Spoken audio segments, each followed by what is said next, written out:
Bismillahirrahmanirrahim. Assalamualaikum warahmatullahi wabarakatuh.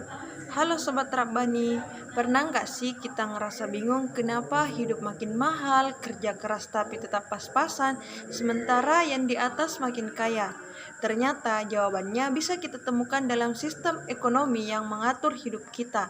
Nah, di video kali ini kita bakal ngobrolin 3 sistem ekonomi besar, yaitu kapitalis, sosialis, dan Islam.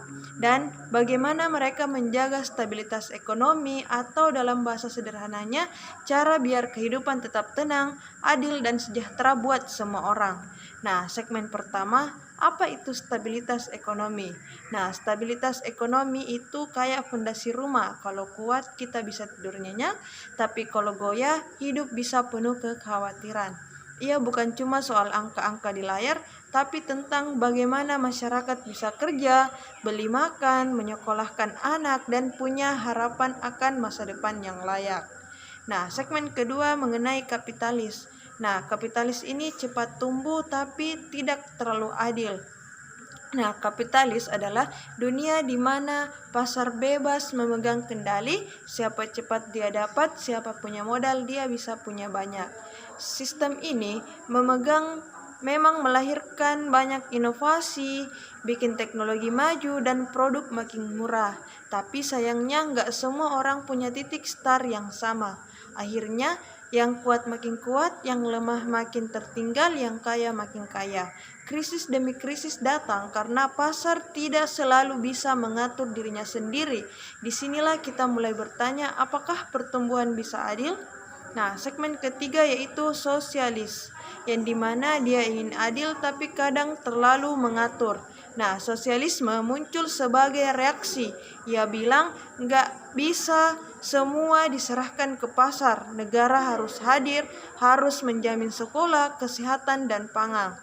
Nah, hasilnya pemerataan jadi lebih nyata, tapi di balik niat baik itu, kadang kontrol negara jadi terlalu kuat, inovasi jalan di tempat, birokrasi lambat, dan suara individu jadi hilang.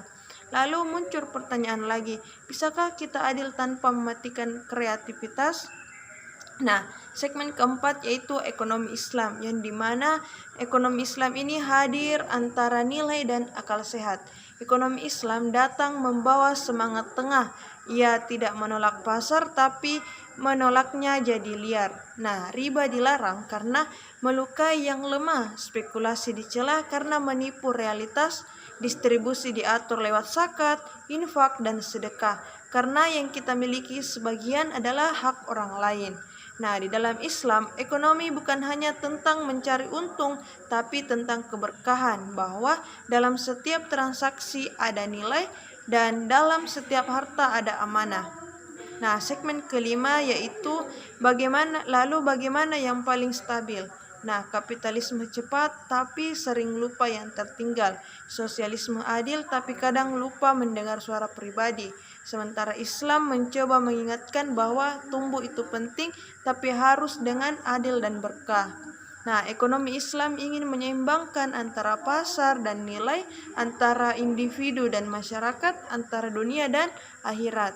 Di akhir hari, pertanyaannya bukan cuma sistem mana yang paling kuat, tapi sistem mana yang paling memanusiakan manusia, yang tidak hanya menciptakan angka pertumbuhan, tapi juga menjaga martabat, yang tidak hanya mengejar laba, tapi juga merawat sesama. Mungkin itu saja yang dapat saya sampaikan pada video kali ini. Wassalamualaikum warahmatullahi wabarakatuh.